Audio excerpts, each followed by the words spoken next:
duka cita reaksi Menteri Dalam Negeri rakan kita di seberang yang menyatakan bahawa sumbangan $60,000 itu bagi meringankan beban sangsara di Aceh dan di wilayah-wilayah lain diumumkan sebagai perkara kecil dan sumbangan yang tak berpatutan.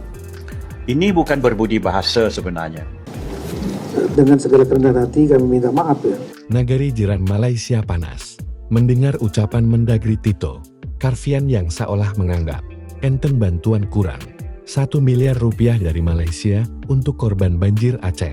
Mantan Menteri Luar Negeri Malaysia, Tan Sri Rais yatim. Lewat video yang viral sejak Jumat, 19 Desember 2025 meminta Tito Karnavian belajar adab sebelum bicara depan publik.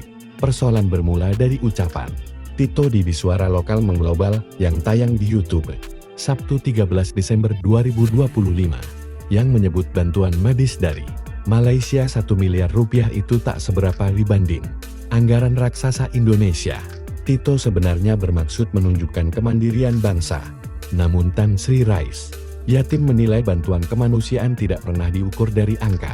Reaksi Menteri Negara Tetangga yang menyatakan donasi $60,000 Amerika itu kecil adalah hal yang tidak sopan, tegasnya. Ia menilai Tito gagal paham melihat esensi dari sebuah niat baik menteri yang bersangkutan. Diharapkan belajar dalam hal ucapan, komunikasi, atau bahasa kepada tetangga. Imbuhnya lagi, ia meminta Tito menoleh ke belakang di era kepemimpinan Presiden Soeharto yang selalu tulus menyambut kerjasama dengan Malaysia. Dulu, Johor pernah mengirimkan bantuan ke Jakarta yang tertimpa musibah. Isinya beberapa bungkus beras, kue, dan barang seadanya. Namun Soeharto mengucapkan terima kasih dengan tulus.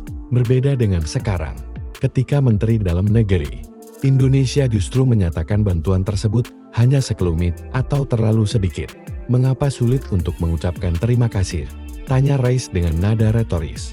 Menanggapi ini, Tito Karnavian meminta maaf, pernyataan saya kemarin mungkin disalahpahami. Saya sama sekali tidak bermaksud mengecilkan bantuan. Dukungan dari Malaysia kepada Aceh, tidak.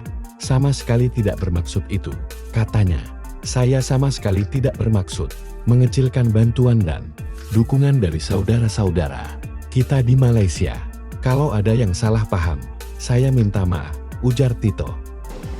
Bila ada kekurangan yang ada, memang kendala yang dihadapi cukup besar karena medan yang cukup berat ya.